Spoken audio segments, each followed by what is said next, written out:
राधे राधे। मेरा नाम है निकिता शर्मा और आप सभी का स्वागत है श्रीमद् भागवत गीता की इस श्रृंखला में। पिछले श्लोकों में हमने समझा कि किस प्रकार श्री कृष्ण अर्जुन को समझाते हैं कि कर्म संन्यास से जो परम अवस्था प्राप्त होती है वह भक्ति में कर्म करने से भी प्राप्त होती है। इसीलिए जो लोग कर्म संन्यास और कर्म योग को एक ही रूप में देखते हैं वे यथार्थ में वस्तुओं को वैसा ही देखते हैं जैसी वे हैं।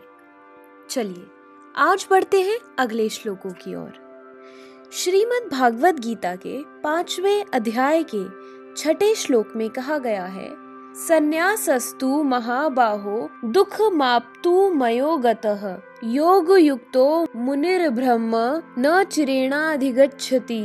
अर्थात भक्ति में लगे बिना केवल समस्त कर्मों का परित्याग करने से कोई सुखी नहीं बन सकता, परंतु भक्ति में लगा हुआ विचारवान व्यक्ति शीघ्र ही परमेश्वर को प्राप्त कर लेता है।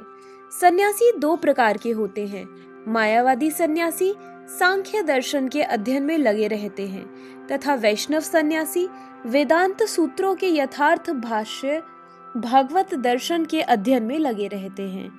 मायावादी सन्यासी भी वेदांत सूत्रों का अध्ययन करते हैं, किंतु वे शंकराचार्य द्वारा प्रणीत शारीरिक भाष्य का उपयोग करते हैं। भागवत संप्रदाय के छात्र 5 रात्रि की विधि से भगवान की भक्ति करने में लगे रहते हैं। अतः वैष्णव सन्यासियों को भगवान की दिव्य सेवा के लिए अनेक प्रकार के कार्य करने होते हैं। उन्हें भौतिक कार्यों से कोई सरोकार नहीं रहता, किंतु तो भी वे भगवान की भक्ति में नाना प्रकार के कार्य करते हैं। किंतु मायावादी सन्यासी जो सांख्य तथा वेदांत के अध्ययन एवं चिंतन में लगे रहते हैं, वे भगवान की दिव्य भक्ति का आनंद नहीं उठा पाते। क्योंकि उनका अध्ययन अत्यंत जटिल हो जाता है, अतः वे कभी कभी ब्रह्म चिंतन से ऊबकर समुचित बोध के बिना ही भागवत की शरण ग्रहण करते हैं। फलस्वरूप श्रीमद् भागवत का भी अध्ययन करने के लिए कष्टकर होता है। मायावादी सन्यासियों का शुष्क चिंतन तथा कृत्रिम साधनों से निर्विशेष विवेचना उनके लिए व्यर्थ होती है। भक्ति में लगे हुए वैष्णव सन्यासी अपने दिव्य कर्मों को करते हुए प्रसन्न रहते हैं और यह भी निश्चित रहता है कि वे भगवत धाम को प्राप्त होंगे। मायावादी सन्यासी कभी कभी आत्म साक्षात्कार के पथ से नीचे गिर जाते हैं और फिर से समाज सेवा परोपकार जैसे भौतिक कर्म में प्रवृत्त होते हैं। अतः निष्कर्ष यह निकला कि कृष्ण भावनामृत के कार्यों में लगे रहने वाले लोग ब्रह्म अब्रह्म विषयक साधारण चिंतन में लगे सन्यासियों से श्रेष्ठ हैं, यद्यपि वे भी अनेक जन्मों के बाद कृष्ण भावना भावित हो जाते हैं। 7वें श्लोक में कहा गया है, योग युक्तो विशुद्धात्मा विजितात्मा जितेंद्रियः सर्वभूतात्म भूतात्मा कुर्वन्नपि न लिप्यते। अर्थात जो भक्ति भाव से कर्म करता है, जो विशुद्ध आत्मा है और अपने मन तथा इंद्रियों को वश में रखता है, वह सबों को प्रिय होता है और सभी लोग उसे प्रिय होते हैं। ऐसा व्यक्ति कर्म करता हुआ भी कभी नहीं बंधता। जो कृष्ण भावनामृत के कारण मुक्ति पथ पर है, वह प्रत्येक जीव को प्रिय होता है और प्रत्येक जीव उसके लिए प्यारा है। यह कृष्ण भावनामृत के कारण होता है। ऐसा व्यक्ति किसी भी जीव को कृष्ण से पृथक नहीं सोच पाता। जिस प्रकार वृक्ष की पत्तियां तथा टहनियां वृक्ष से भिन्न नहीं होती, वह भली भांति जानता है कि वृक्ष की जड़ में डाला गया जल समस्त पत्तियों तथा टहनियों में फैल जाता है, अथवा अमाशय को भोजन देने से शक्ति स्वतः पूरे शरीर में फैल जाती है। क्योंकि कृष्ण भावनामृत में कर्म करने वाला सबों का दास होता है, अतः वह हर एक को प्रिय होता है। क्योंकि प्रत्येक व्यक्ति उसके कर्म से प्रसन्न होता है, अतः उसकी चेतना शुद्ध रहती है।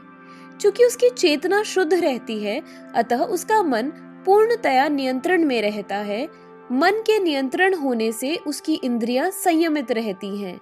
क्योंकि उसका मन सदैव कृष्ण में स्थिर रहता है, अतः उसके विचलित होने का प्रश्न ही नहीं उठता। न ही उसे कृष्ण से संबद्ध कथाओं के अतिरिक्त अन्य कार्यों में अपनी इंद्रियों को लगाने का अवसर मिलता है।